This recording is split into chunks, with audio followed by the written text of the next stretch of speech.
vamos a impartir la primera lección del bloque de química orgánica correspondiente al bloque 5 de la asignatura de química 2, que tratará fundamentalmente sobre la isomería en química orgánica.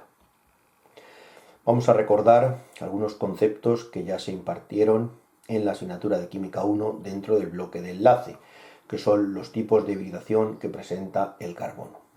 Con mucho, el tipo de hibridación que presenta el carbono en los compuestos orgánicos es la hibridación sp3, carbono tetraédrico con ángulos de 109,5 grados, forma 4 enlaces sencillos, 4 enlaces sigma y ningún enlace pi, y es importante destacar este hecho porque es un error frecuente de los estudiantes principiantes en química orgánica escribir carbonos con 5 valencias o con 3 valencias. El carbono en química orgánica es siempre tetravalente y, como digo, es el tipo de carbono más abundante en química orgánica con mucha diferencia. No obstante, hay otras hibridaciones del carbono también presentes en química orgánica, que es la hibridación sp2, como lo muestra la molécula de etileno o eteno, que es un alqueno donde cada uno de los carbonos tiene hibridación sp2. Los tres orbitales híbridos sp2 tienen una estructura triangular plana con ángulos de 120 grados, aunque no se indican aquí, y en este sentido cada carbono forma 3 enlaces sigma, 1 con el carbono adyacente y 2 con los átomos de hidrógeno. Asimismo, hay un orbital p del carbono que no ha entrado en la hibridación, que da lugar a la formación de un orbital pi. Vemos la densidad electrónica de este orbital pi por encima y por debajo del plano. Hay que recordar que los orbitales híbridos solamente pueden formar enlaces sigma, mientras que los orbitales pi se forman con orbitales p que no han entrado en hibridación. También un tipo de hibridación todavía mucho menos abundante que la hibridación sp2, porque son compuestos que tienen una menor importancia industrial, es la hibridación sp, característica de los alquinos o acetilenos. Aquí tenemos un carbono con hibridación sp, la molécula es lineal, completamente lineal, con ángulo de 180 grados, donde cada carbono forma un enlace sigma con el carbono adyacente y un enlace sigma con el átomo de hidrógeno. Por tanto, si cada carbono tiene dos híbridos sp, le quedan dos orbitales p que no han entrado en la hibridación, con los cuales forma dos enlaces pi, de los cuales podemos ver un enlace pi muy bien aquí, con su densidad electrónica por encima y por debajo del plano de la molécula, y el segundo enlace pi, que apenas se ve, con su densidad electrónica por encima y por debajo del plano, lo que da lugar a un enlace triple. Estos son los tipos de hibridación del carbono que es necesario conocer. También vamos a repasar los enlaces covalentes que aparecen en química orgánica. Los tres enlaces que ya hemos indicado anteriormente son los enlaces sencillos carbono-carbono, los más abundantes con una longitud de enlace de 154 picómetros y esta energía de enlace. El enlace doble carbono-carbono, donde cada carbono tiene hibridación sp2, con una longitud de enlace de 133 picómetros y una energía de enlace superior, casi el doble del enlace sencillo. Y finalmente el enlace triple carbono-carbono, con hibridación sp de los carbonos, con una longitud de enlace de 120 picómetros y una energía de enlace de 812 kJ/mol. Como vemos, a medida que aumenta el orden del enlace, sencillo, doble o triple, disminuye la longitud del enlace y aumenta la energía del enlace. Los heteroátomos que aparecen en química orgánica fundamentalmente son nitrógeno, oxígeno y en mucha menor medida azufre, fósforo y los halógenos, flúor, cloro, bromo y yodo. Así, los enlaces carbono-nitrógeno, aparecen enlaces también simples carbono-nitrógeno, por ejemplo en las aminas, aparecen enlaces dobles carbono-nitrógeno en las iminas y enlaces triples carbono-nitrógeno en los nitrilos. Se observa exactamente lo mismo, a medida que aumenta el orden del enlace disminuye la longitud del enlace y aumenta la energía del enlace. En cuanto a los enlaces dobles, enlaces carbono-oxígeno, tenemos enlace sencillo carbono-oxígeno que aparece en los alcoholes y los éteres y enlace doble carbono-oxígeno que aparece en aldehídos y cetonas y combinado con otros enlaces aparecen los ácidos carboxílicos, ésteres, anhidridos de ácido y haluros de ácido. Finalmente, tenemos que los enlaces carbono-hidrógeno son ubicuos en toda la química orgánica, con esta longitud de enlace y esta energía de enlace. Como ya hemos indicado antes, las longitudes de enlace están en el orden triple, menor que doble, menor que simple, y las energías de enlace varían en sentido contrario. El enlace triple, mayor energía de enlace que el enlace doble, y esta mayor energía de enlace que el enlace simple. El tipo de fórmulas utilizadas en química orgánica, la fórmula empírica y la fórmula molecular, que ya hemos mencionado en química 1, prácticamente no se utilizan. Estas corresponderían a una molécula de sobra conocida por los equilibrios ácido-base, que es el ácido acético. En química orgánica, fundamentalmente, se utilizan las fórmulas semidesarrolladas o las fórmulas completamente desarrolladas, como las que ustedes tienen aquí. Las fórmulas empírica y molecular prácticamente no se utilizan. Semidesarrollada o fórmula desarrollada. También las fórmulas de esqueleto, donde este enlace no es solamente un enlace, sino que al final de esta molécula entendemos que hay un grupo metilo. Y finalmente también a veces, para explicar determinados efectos, se utilizan los modelos tridimensionales, los modelos moleculares, donde normalmente el carbono está representado en color negro, el hidrógeno está representado en color blanco, el oxígeno está representado en color rojo y el nitrógeno, que no aparece en esta estructura puesto que el ácido acético no tiene nitrógeno, está representado en color azul y los halógenos en color verde.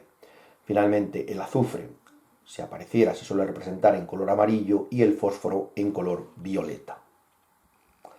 Bien, entramos propiamente en el tema de esta primera lección, que es la isomería. Y los isómeros son sustancias que tienen la misma fórmula molecular, pero diferente fórmula estructural y por tanto diferentes propiedades. Vamos a ver diferentes tipos de isomería, como son la isomería constitucional o estructural, que se divide a su vez en tres tipos de isomería: isomería de cadena, isomería de posición e isomería de función. Posteriormente veremos la estereoisomería, la cual existen dos tipos, la isomería cis-trans y la isomería óptica, y finalmente, y casi se puede sacar de este esquema, veremos la isomería conformacional o las conformaciones, que no son propiamente isomerías, como veremos al final de esta lección. Vamos a ver la isomería de cadena en primer lugar como tipo de isomería estructural. Los isómeros de cadenas se diferencian en la estructura, en la forma de la cadena. Por ejemplo, tienen ustedes aquí que para la fórmula molecular C4H10, que corresponde al butano, hay dos isómeros. En uno de ellos, los 4 átomos de carbono se unen linealmente en una estructura lineal y este es el butano normal o N-butano. De la misma manera, el isómero correspondiente tiene 3 átomos de carbono en la cadena y una ramificación. Este es el isobutano. También se le puede llamar 2-metilpropano, pero el nombre común es isobutano y nos caracteriza sobre todo la estructura iso, que es un grupo metilo unido a un carbono, otro grupo metilo unido al mismo carbono, y esta estructura es lo que conocemos como estructura iso, que aparece en muchas moléculas orgánicas. Esta es la isomería de cadena. Por ejemplo, el C10 tendría 75 isómeros o un alcano C30 tendría 4 por 10 a la 8 isómeros, es decir, las posibilidades de la química orgánica son casi infinitas. Por ejemplo, vamos a ver los isómeros para el pentano, C5H12. Tenemos el pentano normal o N-pentano, que tiene una cadena lineal. Tenemos el isopentano, donde podemos observar claramente la estructura iso, CH3, CH, CH3, esta es la estructura iso y el resto de cadena. También se le puede llamar 2-metilbutano y tendríamos también la tercera estructura, el tercer isómero del pentano, que es el neopentano. El prefijo es neo-pentano y tenemos un carbono central unido a 4 grupos metilo. También su nombre sistemático puede ser 2,2-dimetilpropano. Vemos esta estructura. Aquí tenemos los modelos moleculares correspondientes a N-pentano, isopentano y neopentano. Es de destacar también la variación de sus puntos de ebullición, puesto que dicha variación depende de la estructura. Como podemos ver, el N-pentano lineal tiene 36,1 grados centígrados de punto de ebullición normal, el 2-metilbutano, su punto de ebullición normal es 27,9 grados centígrados y el neopentano es 9,5 grados centígrados. Es decir, a medida que aumenta la ramificación, desciende considerablemente el punto de ebullición. El N-butano no tiene ramificación, una ramificación y dos ramificaciones. ¿Esto a qué es debido? Bien, como sabemos, los alcanos tienen como fuerzas intermoleculares las fuerzas de London, que es un tipo de fuerzas de Van der Waals que ya se explicaron en el correspondiente bloque de enlaces débiles de química 1. Dichas fuerzas de London dependen del peso molecular, pero en este caso el factor peso molecular es el mismo, puesto que los tres isómeros tienen el mismo peso molecular, como no podía ser de otra forma. Pero dependen también estas fuerzas de London, a igualdad de peso molecular, de la separación entre cadenas. Concretamente son inversamente proporcionales en intensidad a la sexta potencia de la distancia entre las cadenas. Entonces, las cadenas lineales se pueden aproximar muchísimo más que las cadenas con una ramificación y estas más entre sí que las cadenas con dos ramificaciones. Entonces, las cadenas lineales tienen puntos de ebullición más altos, con una ramificación desciende el punto de ebullición y con dos ramificaciones desciende mucho más el punto de ebullición porque las cadenas no se pueden aproximar debido a la interacción estérica, la interacción espacial de estos grupos metilo que impide la aproximación de cadenas. Dicho efecto se puede observar también en los isómeros del hexano, C6H14, cuyos puntos de ebullición tenemos aquí y aquí su fórmula esquemática.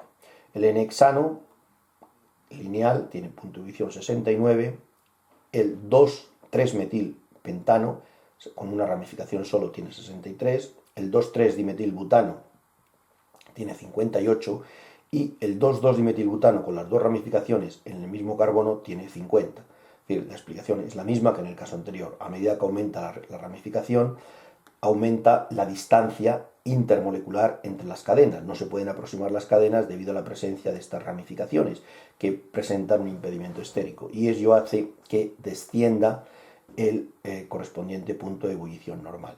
Los puntos de fusión no se correlacionan igualmente porque, por ejemplo, vemos que una molécula muy ramificada, como el 2,2-dimetilbutano, tiene prácticamente el mismo punto de ebullición que la cadena lineal, porque dependen del empaquetamiento en el estado sólido.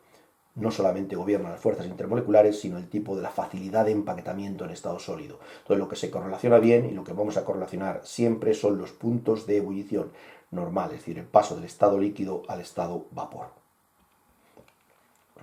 También tenemos un ejemplo que es el octano, C8H18, tiene 18 isómeros estructurales, isómeros de cadena, de los cuales el más conocido es el 2,2,4-trimetilpentano isoctano, que marca el valor 100 en el número de octano de las gasolinas. Como ustedes conocen, el número de octano, o en inglés Rashad Octane Number, es una forma de medir la capacidad antidetonante que tiene una gasolina. Los hidrocarburos muy ramificados, como el isoctano, tienen una alta capacidad antidetonante y los hidrocarburos lineales, como en octano o en heptano, tienen una muy baja capacidad antidetonante. Por tanto, esta propiedad es importante para combustibles. Y la ramificación afecta no solo al punto de ebullición, sino también a los combustibles, a la propiedad de detonación. Pero también afecta el descenso del punto de ebullición de los hidrocarburos ramificados, también afecta a otra propiedad que es la presión de vapor rate, a la facilidad de evaporación de los alcanos. Es decir, cuanto más ramificados están, tienen, es verdad, mejor número de octano, pero tienen mayor presión de vapor rate, lo que facilita su evaporación durante los procesos de repostaje. Pasamos al segundo tipo de isomería, que es la isomería de posición. En esta isomería, la estructura de la cadena es la misma y los isómeros de posición se diferencian en la ubicación del grupo funcional, que el grupo funcional es un átomo o grupo de átomos que confieren determinadas propiedades a una molécula orgánica. Por ejemplo, esta estructura correspondería al 1-cloropentano. Esta estructura que acaba de aparecer también es el 1-cloropentano, porque da igual empezar a numerar de derecha a izquierda, este sería el carbono 1, que de izquierda a derecha, este sería el carbono 1. Es decir, esta molécula y esta son exactamente la misma molécula, no son isómeros, son la misma molécula. tiene isómeros de posición cuando colocamos el átomo de cloro en el carbono 2, sería el 2-cloropentano. Y el otro posible isómero de posición sería el 3-cloropentano, donde el átomo de cloro está sobre el carbono 3. Entonces, pueden ver ustedes que aquí la estructura de la cadena es la misma, correspondería a una cadena lineal de pentano, pero lo que se diferencia es la posición del grupo funcional, el átomo de cloro en posición 1, en posición 2 o en posición 3. Es una isomería de posición del grupo funcional. También se conoce como isomería de posición las cetonas. Por ejemplo, aquí tenemos la 2-pentanona, 2 del grupo carbonilo de cetona está en posición 2 y el correspondiente isómero sería la 3-pentanona, donde el grupo carbonilo está en posición 3 de la cadena. De nuevo, la cadena es la misma, una cadena lineal de 5 átomos de carbono, pero la posición del grupo carbonilo es en 2 en este isómero, 2-pentanona, y en 3 en este isómero, que es 3-pentanona. Sin embargo, cuando el grupo carbonilo se encuentra en posición 1, no podemos hablar de isomería de posición, porque este es un grupo funcional distinto. Cuando el grupo carbonilo se encuentra al final de la cadena, no hablamos de cetonas, sino de aldehídos, y concretamente esta molécula es el pentanal. No es una cetona, es un aldehído. Entonces, es isomería de función, no isomería de posición. Para aclarar mejor este hecho, podemos ver que el mismo caso con el butanol. Tenemos dos isómeros de posición del butanol, el 1-butanol, donde el grupo H está en el carbono 1, y el 2-butanol, donde el grupo H está en el carbono 2. Hay que diferenciarlos de los isómeros de función. Por ejemplo, este es un éter. El éter se caracteriza por el grupo funcional oxígeno, sin hidrógenos. Entonces, este sería el metil N-propil éter, que sería isómero de función del 2-butanol y del 1-butanol. Los dos primeros son alcoholes y este es un éter. Y sería isómero de posición del dietiléter. El etil, etiléter o dietiléter, vemos que los dos tienen la función éter, pero la posición del oxígeno difiere en ambos. Estos son isómeros de posición. El 1-butanol y el 2-butanol también son isómeros de posición. Pero los compuestos de arriba y los de abajo son isómeros de función, porque los dos de arriba son alcoholes y los dos de abajo son éteres. Finalmente pasamos a isomería estructural, de los cuales hemos dicho que hay dos tipos, la isomería cis-trans y la isomería óptica. La isomería cis-trans requiere dos condiciones. Primero, que exista un doble enlace carbono-carbono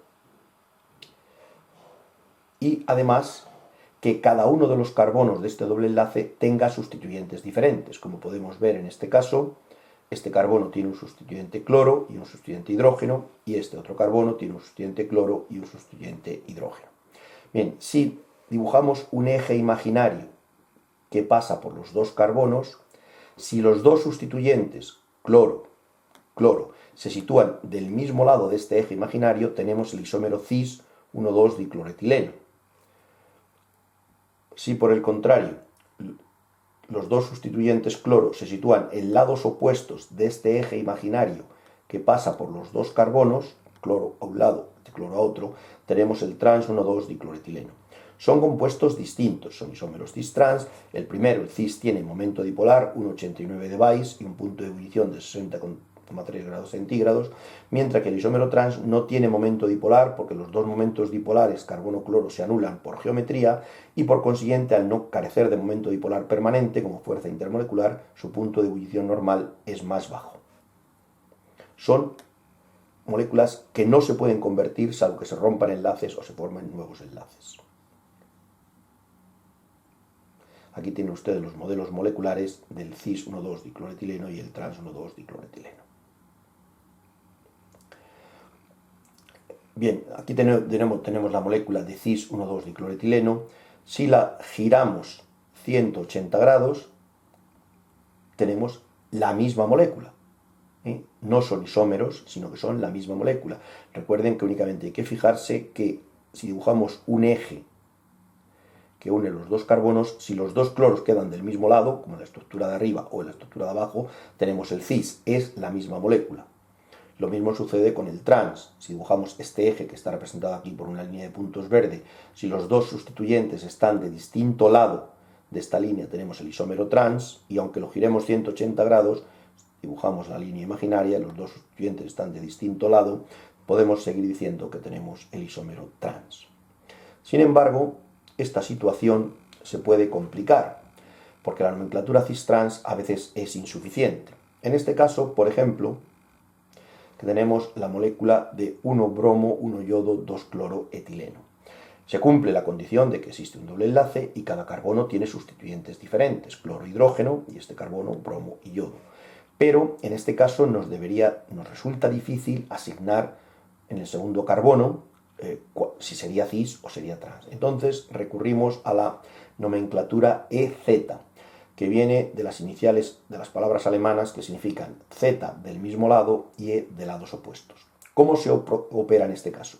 Bien, en cada carbono se establece la prioridad en base al número atómico del sustituyente correspondiente. Es decir, en este primer carbono el cloro tiene mayor número atómico que el hidrógeno, por tanto el cloro sería el sustituyente 1 y el hidrógeno el 2. En este segundo carbono, si comparamos bromo y yodo, el yodo tiene mayor número atómico que el bromo, por tanto el yodo sería el sustituyente de mayor prioridad. Si dibujamos nuestra línea imaginaria, tenemos que el cloro y el yodo están en lados opuestos, que son los dos sustituyentes de mayor prioridad en cada uno de los carbonos. Por tanto, este sería el isómero E. Sin embargo, en esta otra estructura, tenemos que dibujamos esta línea imaginaria, el sustituyente de mayor número atómico en cada uno de los carbonos, cloro en este caso, y yodo en el segundo carbono, están del mismo lado de esta línea imaginaria. Por tanto, este sería el isómero Z. No obstante, en los casos que se preguntarán, hablaremos únicamente de isomería cis-trans, es decir, cada carbono estará sustituido fundamentalmente por un hidrógeno y otro sustituyente para que podamos establecer claramente la isomería cis-trans. Pero ustedes deben conocer también este tipo de isomería. La isomería cis-trans se produce también en los cicloalcanos. Aquí tienen ustedes un cicloalcano sustituido, naturalmente. Aquí tienen ustedes el caso del ciclopropano. En la primera estructura de ciclopropano, el ciclopropano es plano, estos tres carbonos están en el mismo plano, tenemos que los dos cloros sustituyentes en el 1,2-diclorociclopropano están del mismo lado del plano, por tanto tendríamos el isómero cis. Mientras que en esta segunda estructura, los dos cloros del 1,2-diclorociclopropano están en lados opuestos, este hacia arriba y este hacia abajo del plano que determina la molécula de ciclopropano, por tanto sería el isómero trans. En la molécula de 1,2-diclorociclobutano sucede lo mismo.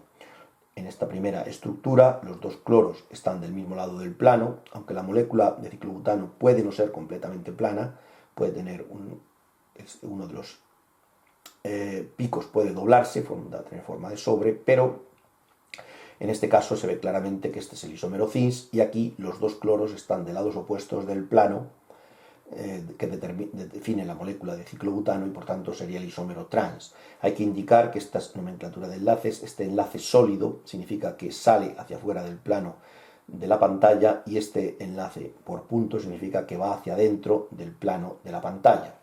Entonces, isómero cis, isómero trans. Esta cuestión es más difícil de ver en el ciclohexano. El ciclohexano no es plano.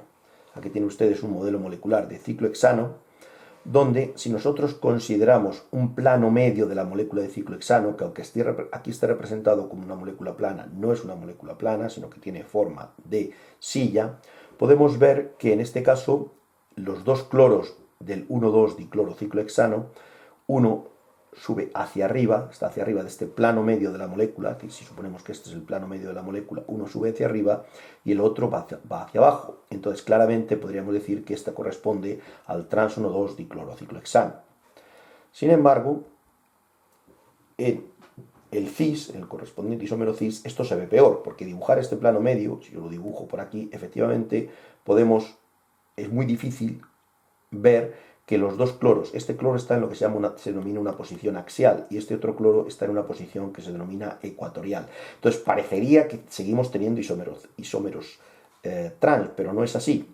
Esto en un sistema bidimensional es difícil de ver, pero no obstante disponemos de modelos moleculares tridimensionales que cuando se reanuden las clases presenciales, pues ustedes tendrán ocasión de ver y verán claramente que este, aunque uno esté en posición axial y otro en posición ecuatorial, corresponde al cis, es decir, los dos átomos de cloro están del mismo lado del plano de la molécula de ciclohexano. Repito que la molécula no es plana y esta es la misma terminología que hemos utilizado anteriormente. Significaría los dos cloros salen por fuera del plano de la pantalla y aquí uno está hacia fuera del plano de la pantalla y el otro está hacia dentro del plano de la pantalla. Finalmente tenemos la isomería óptica. Los isómeros ópticos se diferencian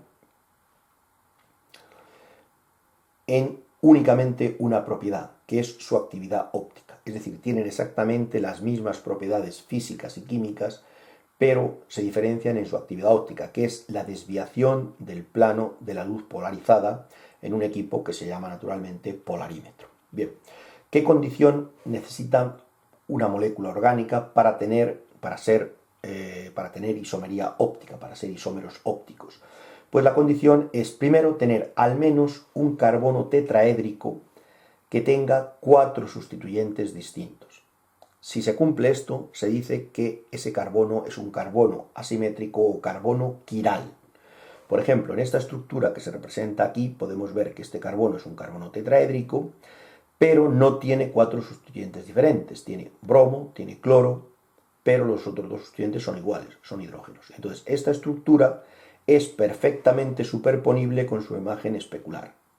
¿Qué quiere decir esto?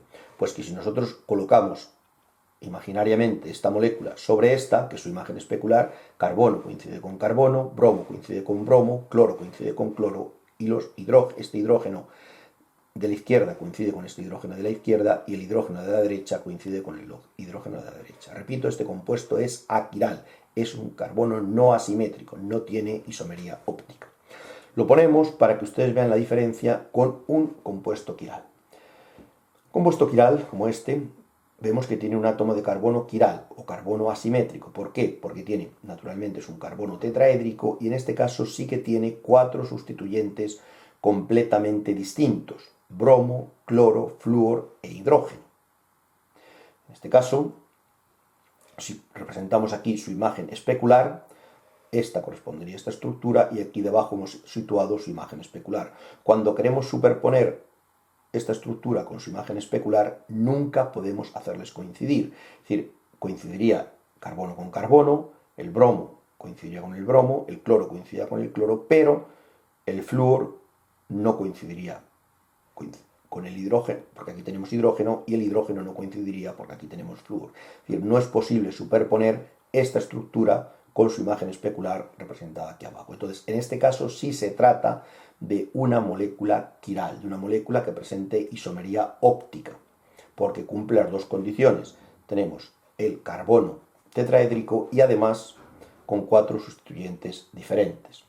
Bien, ¿qué características tienen estos dos isómeros, que luego veremos en la clase práctica cómo se pueden nombrar? Desvían el plano de la luz polarizada cuando están en disolución en un equipo que se llama polarímetro.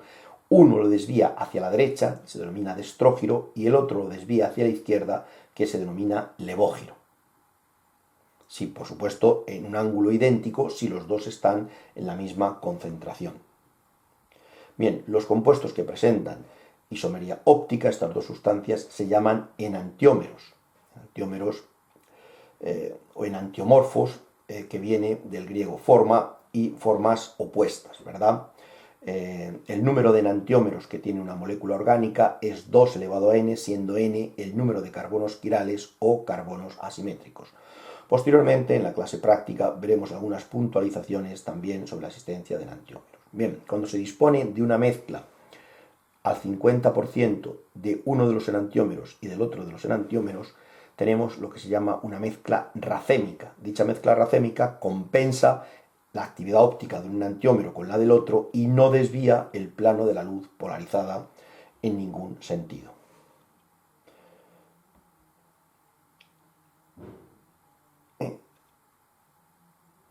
Bien, aquí por ejemplo podemos ver 3 ejemplos de compuestos que vamos a discernir si tienen o no isomería óptica. El primero de ellos, vamos a ver que este carbono, que está marcado aquí, efectivamente es un carbono quiral porque tiene un sustituyente hidrógeno, cloro, metilo y etilo. Carbono tetraédrico, sp3, y 4 sustituyentes diferentes. Por tanto, sí tendría isomería óptica, tendría 2 enantiómeros. Esta molécula es más compleja, pero si inspeccionamos, vamos viendo los diferentes carbonos y nos fijamos que este carbono sí que cumpliría con ser un carbono tetraédrico porque tiene 4 sustituyentes y además los 4 sustituyentes son distintos: hidrógeno, bromo, metilo y este sustituyente complejo. Por tanto, también presentaría isomería óptica. Finalmente, en esta estructura, si vamos viendo los carbonos, este no es carbono quiral, este sí es quiral porque tiene 4 sustituyentes distintos, OH, hidrógeno, metilo y etilo, y ninguno de los otros es carbono quiral, por tanto sí presentaría isomería óptica. En la segunda parte de esta lección haremos algunos ejercicios de isomería cis-trans e isomería óptica. Finalmente, vamos a hablar de las conformaciones, que es para mí un nombre preferido a la palabra conformeros o isómeros conformacionales, porque no son realmente isómeros. ¿Qué quiere decir esto? Aquí tenemos, por ejemplo, las proyecciones o las estructuras que se llaman de caballete del N-butano. Tenemos metilo, CH2, CH2, CH3, N-butano. Si nosotros observamos a través de esta estructura, a través del eje, de un eje que une los carbonos 2 y el carbono 3, y vemos un giro libre, hay giro libre entre este carbono 2 y carbono 3, podríamos ver estas diferentes estructuras. Pues bien, si nosotros hacemos una representación observando estas estructuras desde esta posición, tenemos lo que se llama proyecciones de Newman, que no son estas, sino las de abajo. Aquí tendríamos la proyección Newman de la estructura de caballete de arriba, donde vemos que los dos metilos ocupan lo que se denomina una posición anti. Es una proyección de Newman estrellada con disposición anti de los metilos.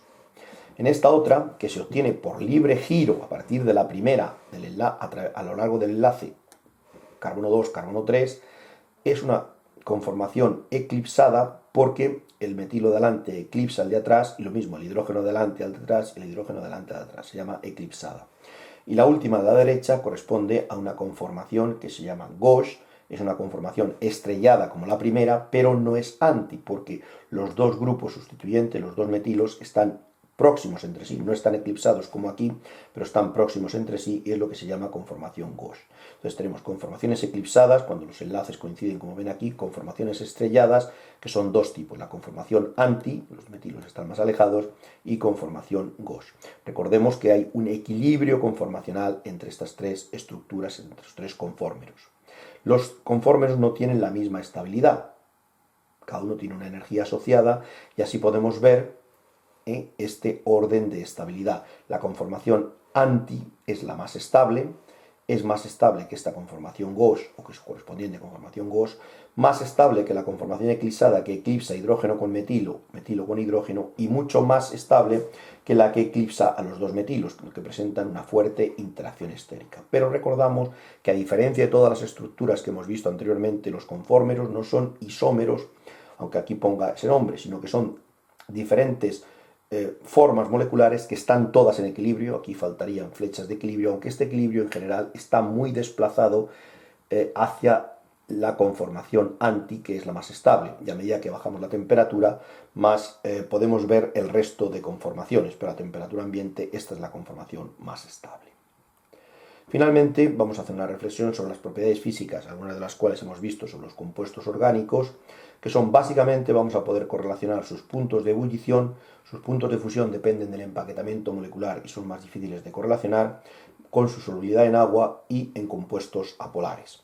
Dependen estas propiedades físicas de las fuerzas de London, que es un tipo de fuerzas de Van der Waals, que como sabemos dependen del peso molecular, de la existencia o no de momento dipolar permanente, lo cual dependerá de la diferencia de electronegatividad de los átomos de la molécula orgánica y de la geometría de la molécula, de la presencia o no de enlaces de hidrógeno, tamaño, geometría de la molécula y de la estructura de la red cristalina. Es muy difícil dar una regla general que agrupe todos estos compuestos, todos estos factores de influencia para ver cómo varían los puntos, sobre todo de ebullición también de fusión y la solubilidad en agua y compuestos apolares de los compuestos orgánicos, pero en cada grupo funcional sí que iremos viendo alguna de estas propiedades que tienen influencia.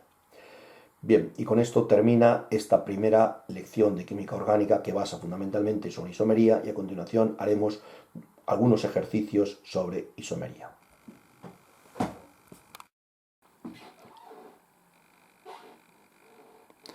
Continuando con el bloque de química orgánica,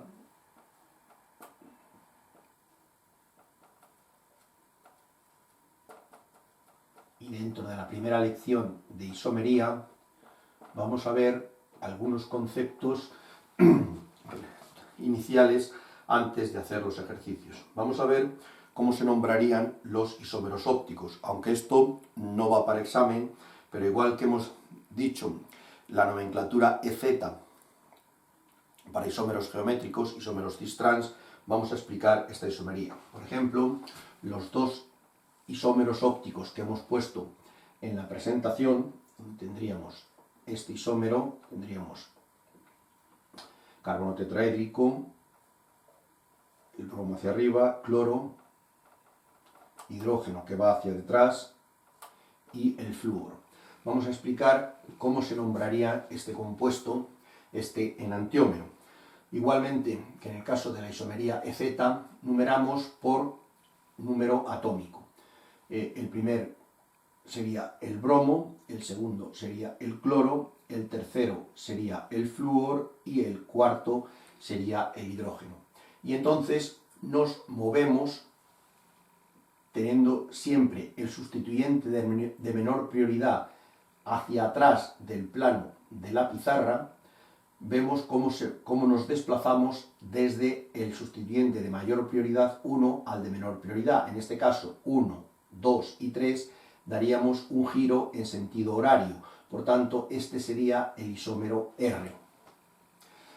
Si por el contrario dibujamos el correspondiente enantiómero, su correspondiente imagen especular, donde tenemos bromo, hidrógeno hacia atrás, el cloro que sale hacia afuera y el flúor, los numeramos igualmente. El de mayor número atómico sería el bromo, el segundo el cloro y el tercero el flúor, y mirando siempre desde el sustituyente 4 de menor prioridad, que en este caso es hidrógeno, y debe ir necesariamente hacia atrás del plano de la pizarra. En este caso, al ir del sustituyente 1 al 3, vamos 1, 2 y 3, describimos un giro antihorario. Por tanto, este sería el isómero S. Repito, esto no será objeto de examen, pero igual que hemos nombrado la nomenclatura EZ para isómeros geométricos, es importante nombrar la nomenclatura RS para isómeros ópticos. Hay otros tipos de nomenclaturas que son también específicos, por ejemplo, en productos naturales. Les voy a pintar a ustedes aquí la estructura, por ejemplo, de la glucosa. En azúcares es frecuente utilizar esta estructura. La estructura de la glucosa es esta. La glucosa, como saben ustedes, es un azúcar muy importante, es una hexosa con 6 átomos de carbono y 5 grupos OH.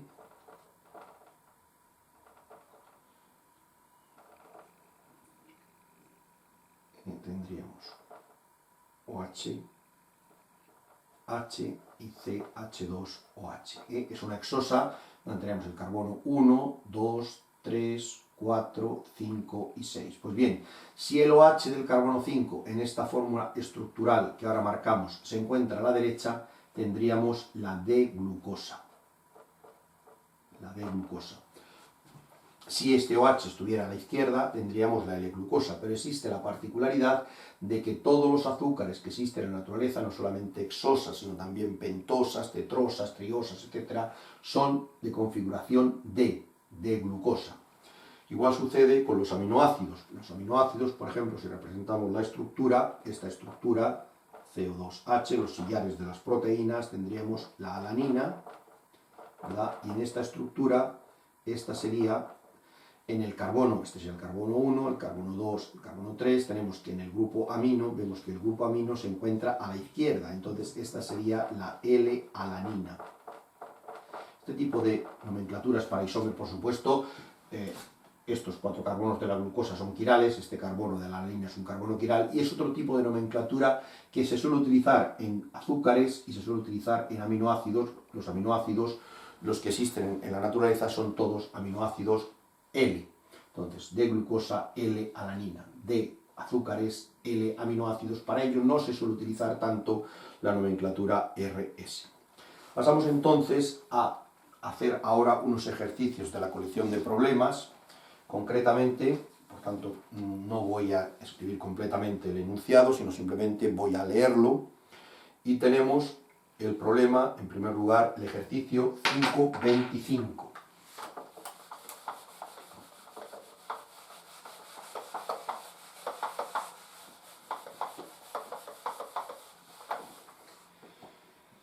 De las siguientes estructuras, es el ejercicio 5.25 de la colección de problemas que está colgado en Moodle, dice: de las siguientes estructuras, ¿cuáles corresponden a moléculas que tienen isómeros geométricos? Nos da varios casos, vamos a hacer el caso A y copio exactamente la estructura que viene en el problema. Entonces tenemos CH3, dos veces C, CH, C2H5. Bien. Voy a poner al lado una estructura más desarrollada, que sería la misma que esta, es decir, sería exactamente la misma molécula, pero con una fórmula más desarrollada. Sería C, CH3, CH, C2H5. Entonces, como ustedes pueden ver, en este caso no existe isomería cis-trans, porque para que exista isomería cis-trans tiene que existir al menos un doble enlace y que cada carbono del doble enlace tenga dos sustituyentes diferentes. Para este carbono sí se cumple, puesto que tiene hidrógeno y etilo, pero para el carbono, este carbono de la izquierda no se cumple, puesto que tiene metilo y metilo sustituyentes iguales. Por tanto, en este caso no existe isomería cis-trans, isomería geométrica también llamada. En el segundo caso, B, la estructura sería esta.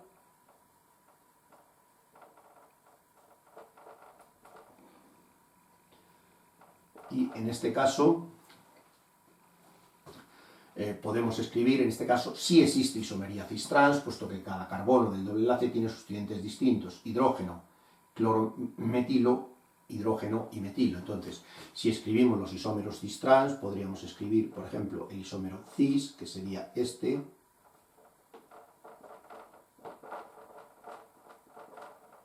Este sería el isómero cis. Y el correspondiente isómero trans, que sería H2Cl, hidrógeno, CH, CH3. Este sería el correspondiente isómero trans. Entonces, en este caso sí existe isomería cis-trans y ahí tienen ustedes dibujados los dos isómeros cis-trans. Como pueden ustedes ver, si dibujamos un eje imaginario a lo largo del enlace carbono-carbono, los dos sustituyentes están del mismo lado, tenemos isómero cis. Si lo dibujamos aquí, tenemos los dos sustituyentes, están de lados opuestos. En el caso del apartado C, es prácticamente el mismo caso.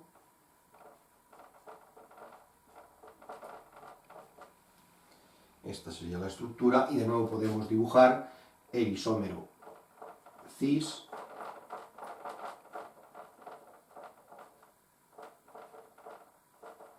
Sería el cis y el isómero trans.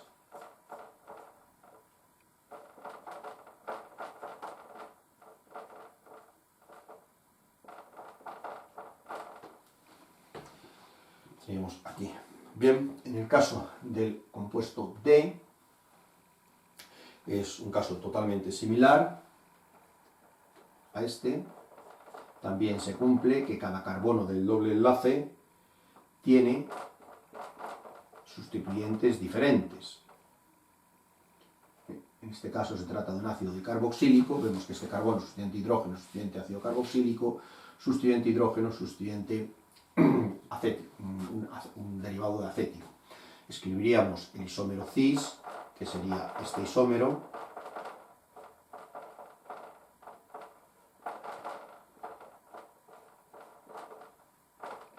y el correspondiente isómero trans, que sería este isómero.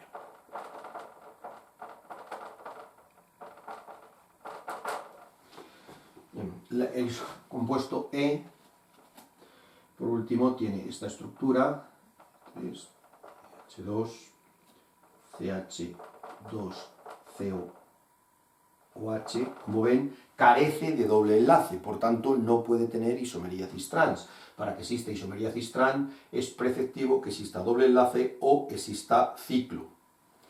Entonces, por ejemplo, vamos a ver en el caso de ciclos, el caso F, por ejemplo, que es el metilciclohexano.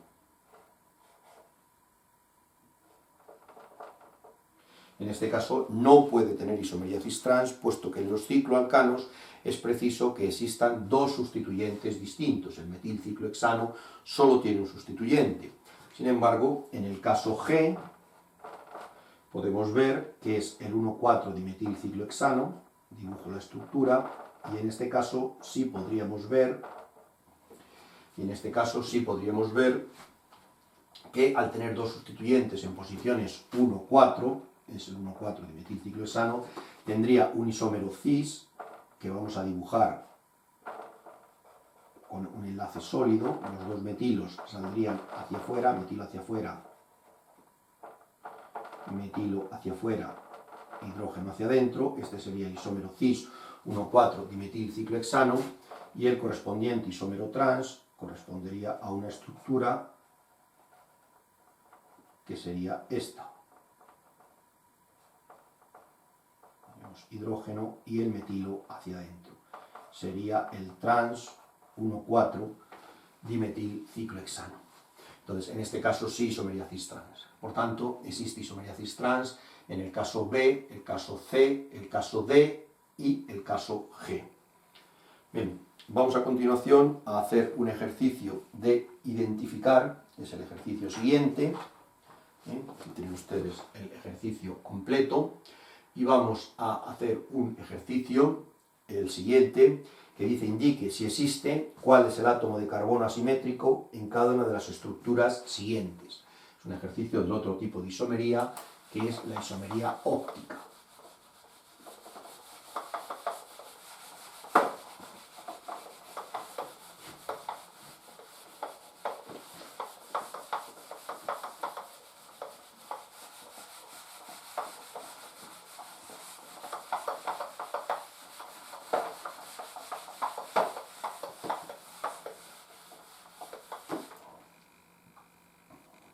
Es el ejercicio 5.26, en el cual el caso A nos da la siguiente estructura: CH3, CHBr, CH2,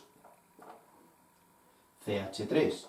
Entonces podemos observar claramente, lo voy a marcar con rojo, que este átomo de carbono, tienen ustedes aquí, y que se marca así, se suele marcar así, es el átomo de carbono asimétrico. Sí tiene un átomo de carbono asimétrico, por tanto tendría isomería óptica, porque sus sustituyentes serían hidrógeno, bromo, metilo y etilo. Por tanto es un carbono tetraédrico con cuatro sustituyentes distintos. Bien, en el caso B,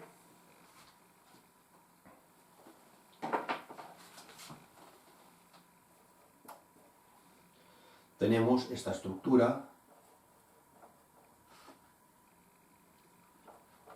CHOH, CH3. Bien, en este caso la D, que es un elemento raro en química orgánica, significa deuterio. La D en química orgánica significa un átomo de deuterio. Es bastante frecuente, es decir, en lugar de representarlo, el H2 es el segundo isótopo del hidrógeno, y por tanto tenemos esta estructura. Bien, si ustedes no lo ven bien, en esta fórmula que es semidesarrollada, pues plantean, por ejemplo, para este carbono, que es el que sospechamos que es un átomo de carbono asimétrico, este del centro, planteamos una estructura más desarrollada, como podría ser esta. C, tendríamos H, OH, CH3, D, CH2. Entonces, claramente, este átomo de carbono es un átomo de carbono asimétrico que tiene sus 4 sustituyentes distintos, puesto que el metilo y el grupo deuterometilo no son los mismos grupos, por tanto, sí tendría isomería óptica, y tendría ese carbono asimétrico. Bien, en el caso C, podemos ver la estructura, tiene un triple enlace,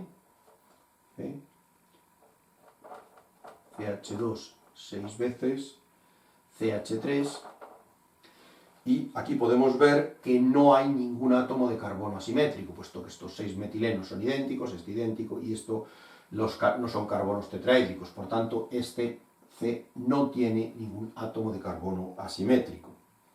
Bien, en el caso D, planteamos la estructura, sería CH2,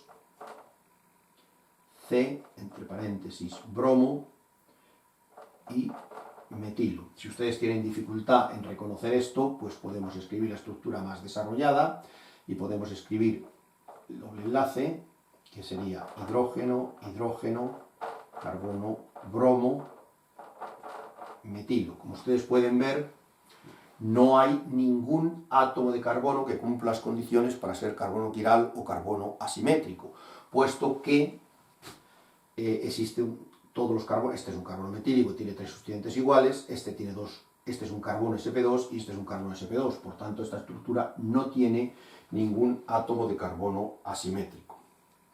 Bien, en el caso E tenemos bromo, cloro, CH, CO o H.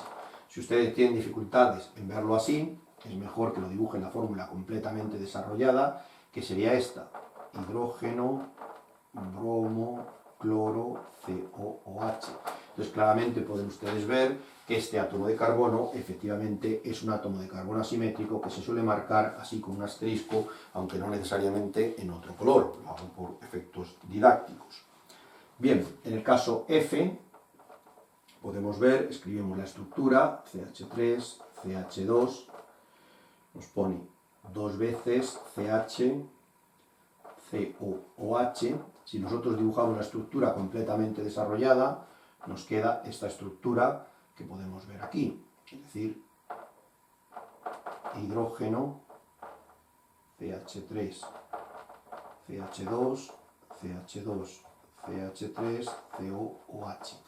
Pero de nuevo no es un átomo de carbono asimétrico, puesto que tenemos dos grupos idénticos, los otros dos son diferentes, pero tenemos dos grupos etilo, por tanto no es un átomo de carbono asimétrico. Y finalmente, en la estructura G, que es la última de este ejercicio, tenemos CH3, CH2, CH, CH3, COOH. Entonces recuerden siempre, como estrategia, dibujarla. Esta es una fórmula que llamamos semidesarrollada, pero es mejor dibujar la estructura completamente desarrollada. Es decir, tendrían ustedes que escribir para este carbono, que es el que sospechamos que es asimétrico, escriben ustedes hidrógeno,